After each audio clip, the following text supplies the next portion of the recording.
Olá, seja muito bem-vindo, muito bem-vinda.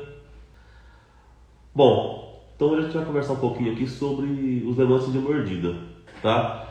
Os levantes de mordida são fundamentais para todo o tratamento, né, ortodôntico quando a gente fala do sistema autoligado dual bidimensional. Oi, Nath, bom dia. Está começando aqui já? Tá conversando sobre levante hoje? Vamos já adiantando os nossos assuntos aqui. Bom, por que eles são tão importantes? Por que o levante de mordida é tão importante assim? O que eles fazem para a gente de tão importante? Pensa comigo, ó. A gente tem um sistema que é baseado em baixo atrito, que é devido aos braços autoligados. Então quem traz o baixo atrito para a gente são os braços autoligados. E as forças leves e contínuas, que são graças aos arcos termoativados. E aí um detalhe muito importante do nosso arco termoativado, que eu vejo que pouca gente fala, quase ninguém fala disso, ele é fundamental para o sucesso, né, com o tratamento do arco do sistema autoligado, que é o diagrama desse arco. Então a gente usa um arco, um diagrama um pouquinho mais expandido, tá? A gente vai falar mais sobre isso em próximas conversas. Fernando, bom dia. Tranquilo aí?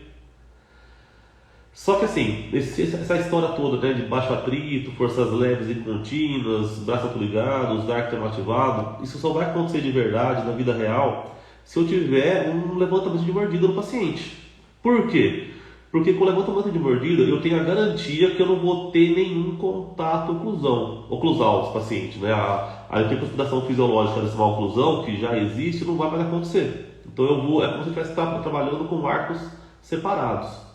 Então, com isso eu vou movimentar meus dentes livremente para onde meu arco levar eles, tá? Então, por isso que é tão importante a gente trabalhar sempre com arcos, com levantes de mordida no sistema autoligado. E a gente vê, né, bem claro isso quando a gente tem um dente cruzado. Que se a gente não levanta a mordida, a gente vai ter muita dificuldade para descruzar esse dente, porque a oclusão vai travar a movimentação, vai dificultar. Até vai às vezes, mas é bem mais trabalhoso, né? Só que também são importantes aqueles casos onde a gente não tem dente cruzado, só que a gente tem, por exemplo, um arco atrésico. E a importância é a mesma, eliminar os contatos dos dentes da arcada antagonista, deixar o arco trabalhar, deixar o arco funcionar. E aí, o que a gente tem de objetivo nesses levantes de mordida? Primeiro deles, né, desocluir as arcadas. Então a gente vai eliminar todas as interferências oclusais, liberar, né, e estimular a movimentação dentária, que é o que o meu arco vai fazer, então o arco trabalha livremente. E eu permito que consiga colar todos os acessórios, né, principalmente quando eu falo de arcada inferior. Aqueles pacientes com mordida profunda, por exemplo, que a gente vê bem claro, né, que a gente vai ter certeza que vai ter contato oclusal e que esses braços fatalmente vão descolar. Então, só esse motivo já meio que justifica pra gente, né, o uso de levante. Só que a gente começa a observar depois com o tempo, com o uso, que a gente tem coisas mais importantes, muito importantes, que eles fazem pra gente no nosso tratamento, se a gente souber conduzir da maneira correta. Então a gente começa a perceber que eles ajudam a gente a auxiliar na correção de problemas verticais, ou seja, correção de mordida aberta, mordida profunda. A gente vai conversar mais já sobre isso também, tá? Como é que a gente trabalha assim. Vai ajudar a gente na correção de problemas transversais. Então ele vai permitir que a gente descruze um dente ou mais dentes, né, e potencializar o ganho transversal, né, porque como a gente já falou antes, ele libera a oclusão e a ação do arco termoativado, né, com o diagrama expandido. E ele vai auxiliar também na correção de problemas anteroposteriores. Não sei se vocês já ouviram falar sobre isso, né? Como que ele consegue fazer isso? Vamos conversar já mais sobre isso também, tá? Antes disso, eu quero falar um pouquinho sobre uma coisa importantíssima, que é, para que isso tudo aconteça de verdade, eu tenho que saber onde eu vou colocar esse levante e como que eu vou fazer esse levante. Não é isso? E aí eu tenho que, né, eu faço aquele onde, né, onde eu vou colocar, vai depender do meu bom e velho diagnóstico e planejamento. Né? A gente sempre fala sobre isso aqui, o quanto é importante a gente saber o diagnóstico, fazer um planejamento com o seu sistema. Então, o onde eu vou colocar, se é posterior, se é anterior, vai depender do meu diagnóstico e planejamento, né? E eu como colocar, eu vou dar umas dicasinhas aqui pra gente fazer isso daí tranquilo, beleza? Oi, Fernanda, bom dia.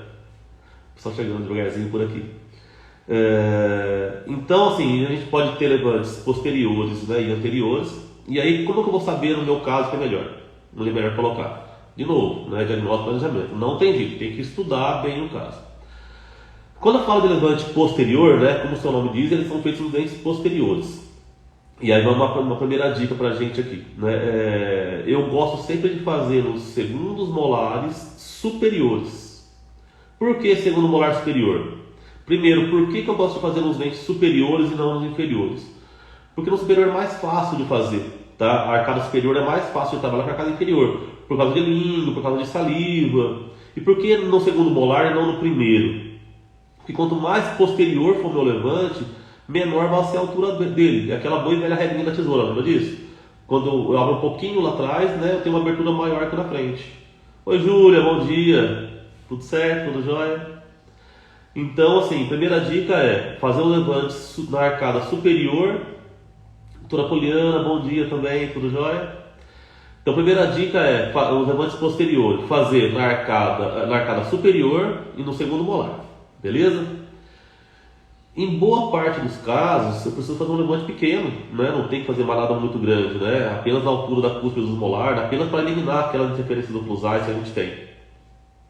Oi, Gi, bom dia, doutora Poliana, hoje tudo certo? Então, em boa parte dos casos, eu faço um levante pequenininho só para eliminar aquelas interferências oclusais, mais ou menos 1 milímetro, um pouquinho mais que isso talvez. A dica clínica bem real, mesmo, mais que está medindo, é eliminar a ponta de cúspide. Você vai lá, olha o molar, vê que não tem nenhuma profundidade no oclusal dele, tá legal a altura, tá? Vai deixar o dente como se fosse reto, tá? Agora, tem casos que a gente tem que levantar bem mais esses dentes, porque só levantar na altura das cúspides não vai adiantar nada, a gente não vai conseguir fazer o que a gente precisa, né? E qual que é a altura máxima que pode ficar esse levante? A gente fala assim, o céu é o limite, né? O quanto não existe uma altura máxima, né? A gente pode fazer esse levante na altura que for necessário, tá? O que a gente vai fazer? Pede para o paciente abrir a boca bem devagarzinho, bem de leve, tá? Antes de fazer o levante. E aí você vai ver, quando você olhar em todos os dentes, não vê mais nenhuma interferência, todos os dentes estão passando, você vê a cúspide palatina de todos os dentes, essa vai ser a altura ideal para fazer, tá? E aí você segue, olha no segundo molar, vê a altura que ficou, o espaço que ficou, né? E grava aquela altura e faz o levante daquela altura. Pode fazer até um pouquinho mais altinho que isso, tá? Porque é normal, é comum os levantes desgastarem um pouco. Se você vai atender o paciente tem 1 mês, 2 meses, geralmente atende que 2 meses, né? Eu gosto de falar 1 mês, porque muita gente ainda tem desconfiança de atender o paciente cada 2 meses no autoligado. Então, mas tende a atender cada 2 meses, principalmente na fase inicial. Na fase final a gente atende quase mensalmente, mas a fase inicial a gente atende sempre a cada 2 meses, tá? Oi Marta, bom dia. Oi Lilian, tudo jóia? Grande Rafael, bom dia.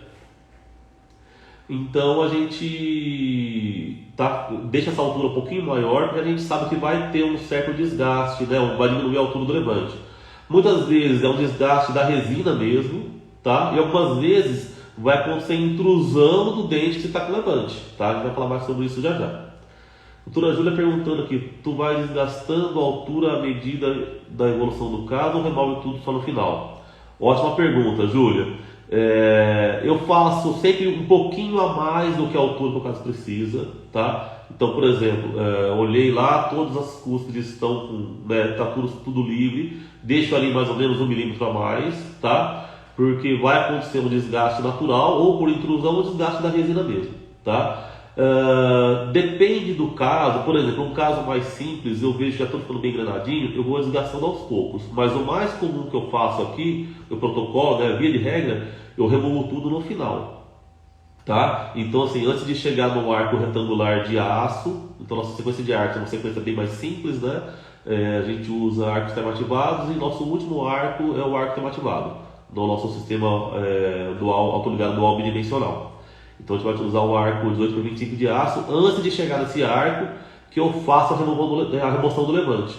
Porque em muitos casos, até te conversando na live passada sobre o uso de elásticos, vamos pensar por exemplo num caso que eu estou usando elásticos.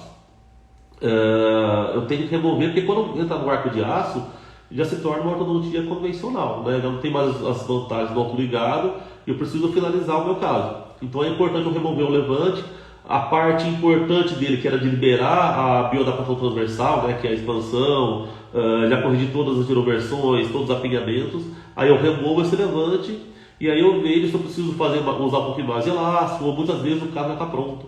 Tá? Em alguns casos, tem muitos casos que a gente não chega no arco de aço, eu removo alguns meses antes do levante. Então tem alguns casos, por exemplo, que a gente termina com 2 pares de arco. Quando eu vejo que está tudo bem engrenadinho, tudo bonitinho, eu removo o levante, faço as guias, faço os ajustes se for necessário e eu posso, muitas vezes eu termino, né, sem o arco de aço. Tá? Então assim, eu removo aí uns 2, 3 meses antes desses casos. Mas sempre quando eu vou entrar com o arco de aço, eu removo os levantes antes. Beleza? Essa era a pergunta, né?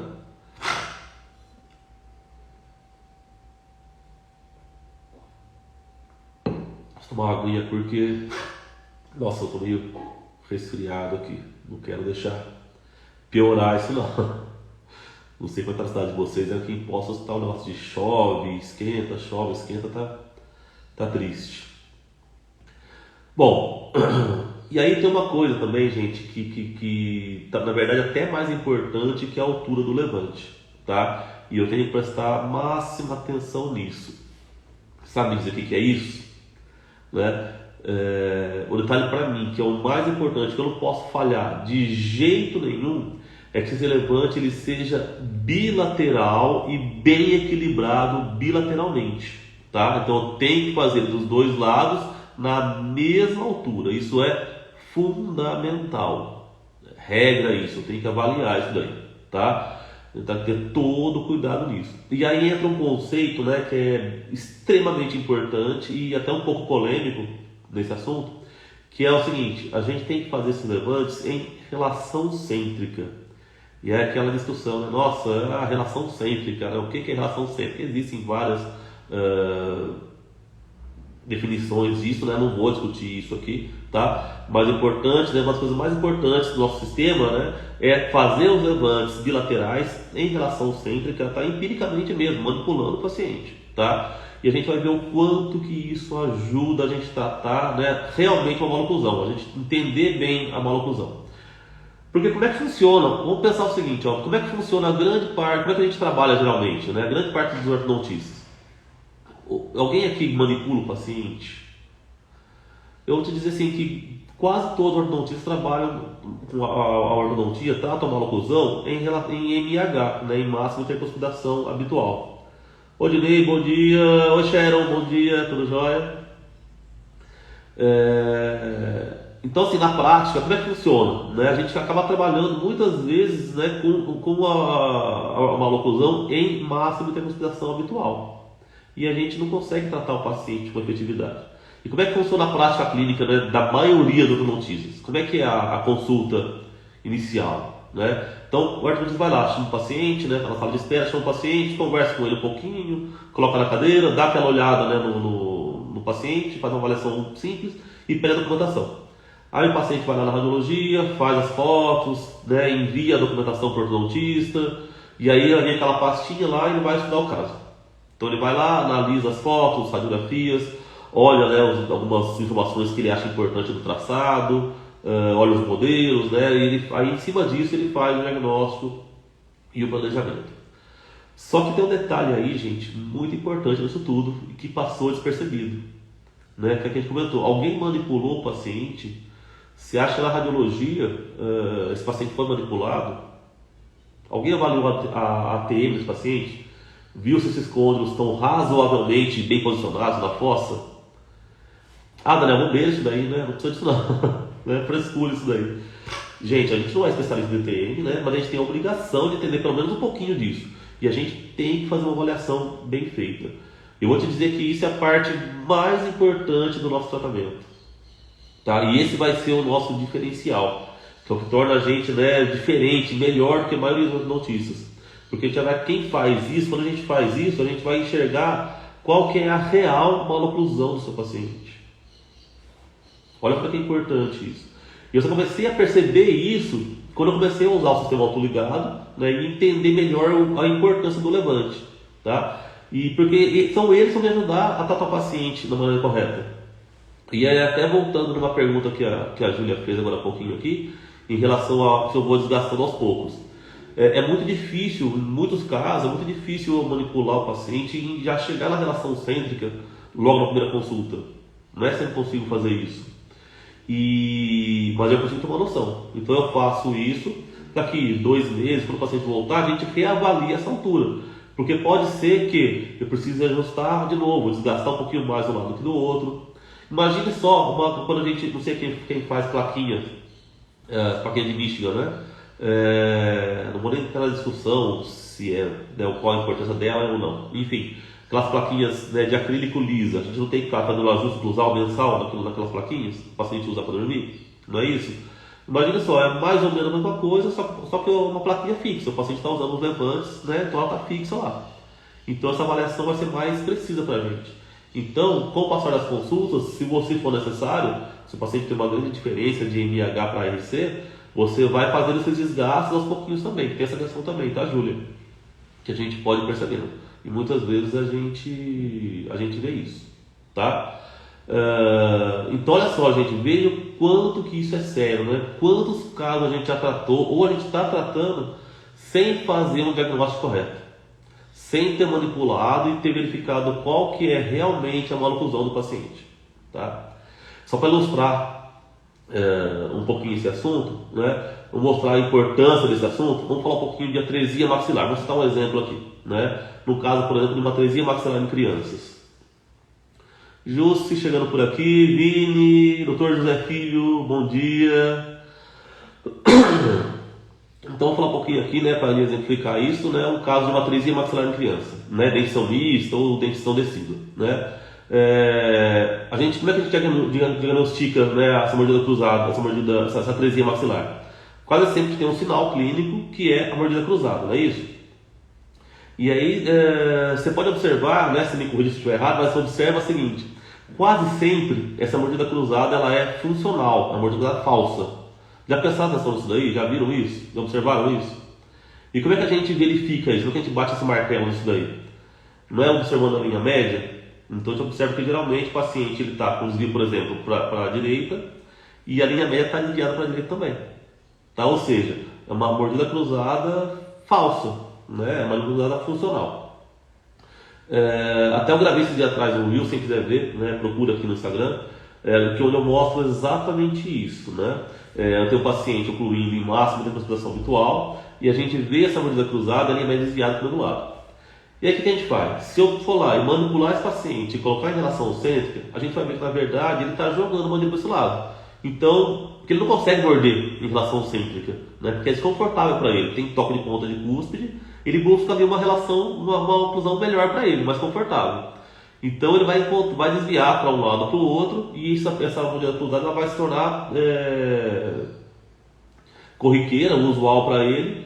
E ele vai acabar, se der um problema que é simples no início ou resolver no começo, pode se tornar muito sério depois, muito mais difícil de resolver, tá? Uma questão que é funcional pode se tornar esquelética no futuro, tá? Então vamos lá, voltar naquele caso, né, pensando nesse caso aí, né, de uma criança.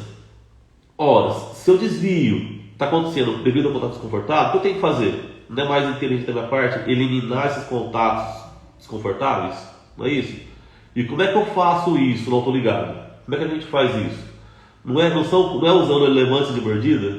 Não é isso? Marta perguntando aqui, ó, no caso do levante anterior, você tira quando os molares começam a tocar, mesmo que esteja no ar de 7 por 25? Exatamente, Marta. Na verdade, assim, deixa eu até tocar um pouquinho mais, tá? O levante anterior, a gente vai conversar já mais sobre isso, tá? Mas quando a gente faz o levante anterior, a gente vai deixar com que os molares extruam.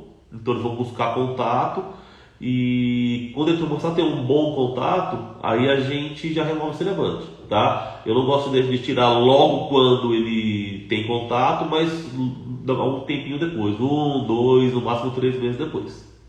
Beleza? Oi, Kátia, bom dia. Então, ó, só para a gente finalizar esse pensamento do caso da criança lá com atresia, né, maxilar, com mordida cruzada. Então, o que eu faço nesse paciente? Eu só fiz o levante de mordida, depois você procura no Will para vocês verem aí, tá? Mas eu só fiz o levante de mordida e já resolvi o problema. Não precisei nem montar aparelho, não precisa de mais nada. Então eu resolvi o problema só, né, com levante de mordida. Olha como é que é importante o diagnóstico e o planejamento. Olha a importância disso. E a gente fica focando muitas vezes no aparelho, né?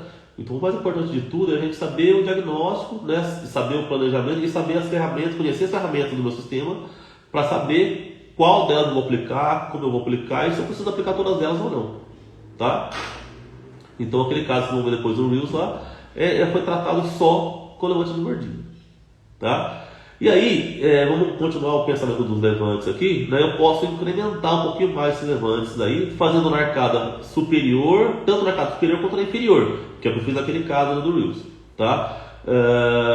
Então eu faço uma pista superior, faço uma pista paralela no dente inferior e deixo em contato esses dois levantes, né? Essas duas pistas, tá? E aí, né, já estou falando aqui de pistas, né? Gente, o que é isso? A gente está falando do que aqui? A gente não está falando de pistas de planas, né? Alguém que usa pistas indiretas de planas, com os aparelhinhos de planas? Não é a mesma coisa, gente? Qual é a diferença? Agora os levantes dessa maneira estão feitas maneira direta. Eu faço direto no paciente, na boca do paciente, no dente do paciente, tá? E não é mais fácil de fazer? Eu faço na hora, não é? Não preciso moldar, fica tudo muito mais fácil. Grande Stenito, bom dia, tudo jóia? A Kátia faz, né, Kátia? Você faz pista direta, né? Não é exatamente isso?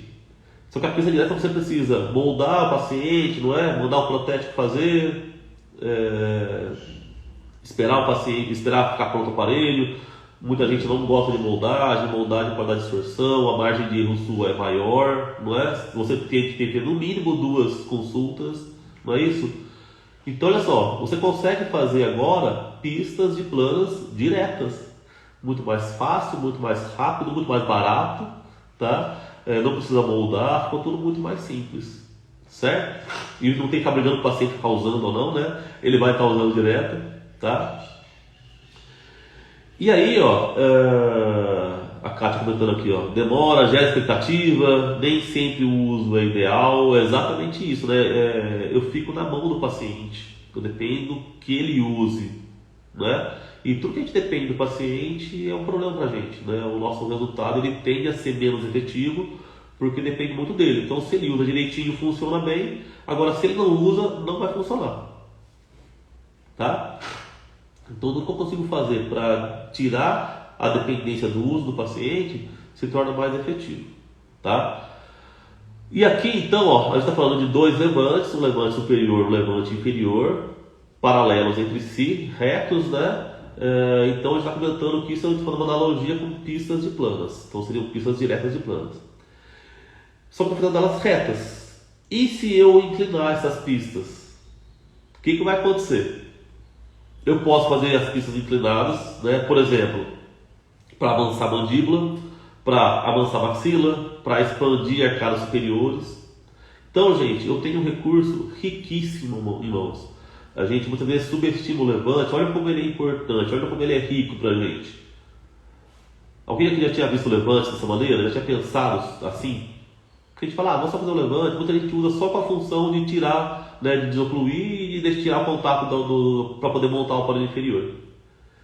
Então olha como é importante a gente entender bem o caso, fazer um bom diagnóstico, fazer um bom planejamento e entender os recursos, ver tudo que eu posso fazer com os levantes, porque ele vai ser uma arma poderosíssima que a gente tem em mãos que muita gente não usa, tá? Então, para a gente, né, finalizar esse raciocínio aqui de questão da confecção dos levantes, o grande segredo deles é fazer os levantes em relação cêntrica, tá? Guardem isso, em relação cêntrica. Marta comentando aqui, ó, pode ser de classe 2, classe 3 ou classe 1. Exatamente, Marta. Então, se eu quero, por exemplo, um paciente de classe 1, eu faço a pista reta, certo? Se for um paciente que eu quero provocar um avanço de mandíbula, um classe 2, por exemplo, o que eu faço? Eu faço o meu levante posterior, no dente superior, meu levante posterior, né? Meu levante superior inclinado, então deixo a parte distal do molar mais alta que a mesial, e eu faço o meu molar inferior ao contrário, a mesial mais alta que a distal. Então a pessoa fica inclinada, quando o paciente ocluir, ele vai ter uma tendência de jogar, de avançar essa mandíbula, certo? E o contrário para a classe 3. Se eu quero que esse paciente, que eu quero que ele tenha um avanço maxilar, é mais difícil, né? Mas eu seguro um pouquinho essa mandíbula, que eu tenho um efeito de elástico, vamos dizer assim, tá? Eu faço ela ao contrário. Eu faço o meu superior mais alto da mesial do que a distal e o inferior ao contrário, certo? E se eu pensar no sentido transversal, por exemplo, o que eu posso fazer? Eu posso fazer a pista inclinada. Então eu faço a vestibular no superior mais alto que a lingual e aí o inferior ao contrário, a vestibular mais baixa, a distal, a palatina mais alta que a vestibular, para que quando ele oclua, ele vai ajudar a descruzar esse dente. Olha que bacana. É um excelente recurso de fácil execução, certo? Então assim, até agora a gente conversou bastante sobre levante posterior, né? Só que a gente tem também os levantes anteriores. A Marta até já fez uma pergunta aqui em relação aos levantes anteriores aqui, né? Que como o seu nome diz, é feito nos dentes anteriores. Geralmente a gente faz eles na lingual dos incisivos centrais, tá? Ou em alguns casos a gente faz na palatina dos caninos também. No paciente para C2, por exemplo, quando tem um overjet muito grande, se eu fizer um levante no incisivo vai ficar muito grande esse levante e a gente faz no canino, tá? O que eu tenho que saber? Nossa, uma vez aqui.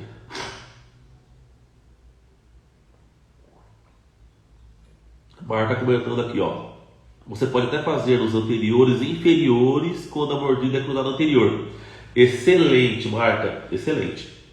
Então, por exemplo, a Marca comentou aqui que eu posso fazer um levante anterior e inferior, ou seja, vou fazer nos incisivos inferiores, tá? Quando que a gente faz isso? No paciente classe 3, por exemplo, que ele está tendo um avanço fisiológico de mandíbula. E voltando àquela questão, né, de manipular o paciente da avaliação inicial e fazer uma manipulação durante a avaliação, quantos casos classe 3 que você achou que era cirúrgico, você viu que tem um avanço muito grande, que na verdade aquele avanço ele é funcional. O paciente a articulação dele está distendida, não está na posição correta. Então, se você manipula esse paciente, você vai ver que muitas vezes tem um topo anterior, ou então ela é não tão cruzada assim. E aí, nesses casos, a gente faz o que a Marta comentou aqui. A gente faz um levante anterior e inferior, geralmente ele fica inclinado, e aí o paciente vai começar a avançar essa maxila. Você vai segurar essa rotação mandibular que ele tem, e você vai começar a ter um avanço da pré-maxila. Ele vai tocar os incisivos e vai começar a deslizar e descruzar essa mordida. É um recurso fantástico, muito bem lembrado, Marta. Obrigado. Bom, voltando aqui, né, em relação a esses levantes, né, quando eu faço o levante anterior, né, aqui que é importantíssimo eu pensar também aqui, tá? Que eu tenho que entender aqui, ó. Quando eu faço levantes anteriores, eu vou desocluir dentes posteriores, certo? Como o Marco comentou aqui. E quando eu faço o levante posterior, eu vou excluir dente anterior, tá? E o que influi? Como é que funciona isso biomecanicamente? Quando eu faço levantes posteriores, eu vou desocluir dentes anteriores, então eu vou ter uma tendência de intruir dentes posteriores, certo? E em quais casos isso é bom? Quando que é bacana isso? Tá? Qual o padrão facial de paciente que pede esse tratamento? Não são os pacientes dólico-faciais? Não é isso? Então, importantíssimo, guarde isso. Tá? E quando eu faço um levante anterior, eu vou desocluir dentes posteriores e eu tenho uma tendência muito grande de intruir dentes anteriores e, mais do que isso, extruir dentes posteriores. Concorda comigo? E isso é bom para qual tratamento? Para qual tipo de paciente? Qual o padrão facial? Não são para os braquicefálicos?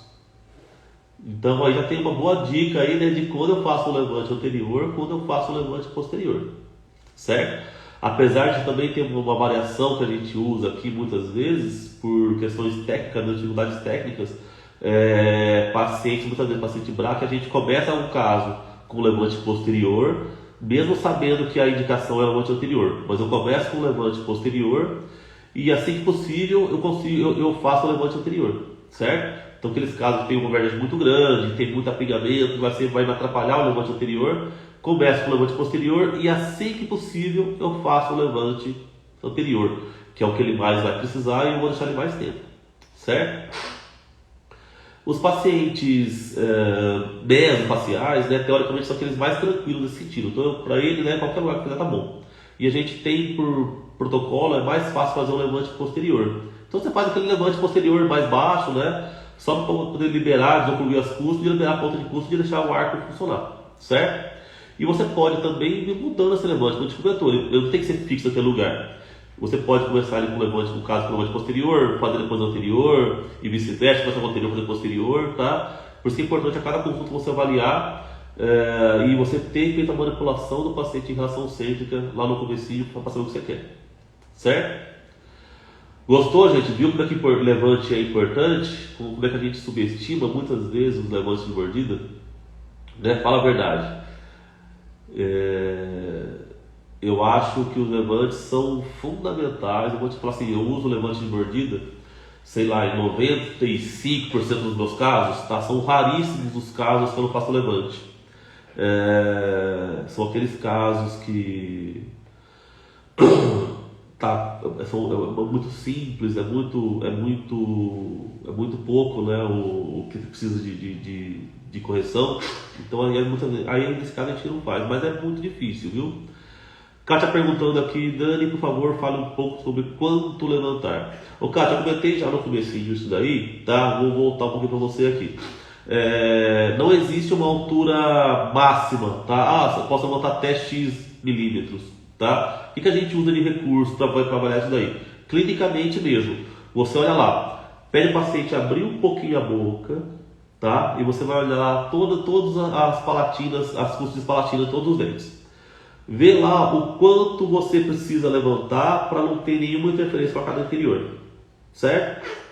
E aí você fez isso, tá? Aí eu tenho, por exemplo, um caso mais clássico disso, tem um incisivo lateral superior cruzado, que o paciente está mordendo assim, não é isso? Aí o que você tem que fazer? Você tem que levantar o suficiente para que esse dente passe, certo?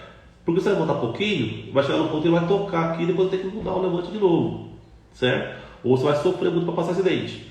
Então o que você faz? Você levanta sempre um pouquinho a mais do que precisa, porque você pode ter um desgaste nesse levante, pode haver uma intrusão posterior, entendeu? Então assim, não existe uma altura máxima para isso. A altura máxima é o quanto você precisa levantar, certo? E o mais importante que isso, que a gente comentou também aqui já, é em relação a fazer esse levante em relação cêntrica, certo? Então faça o levante em relação cêntrica, beleza?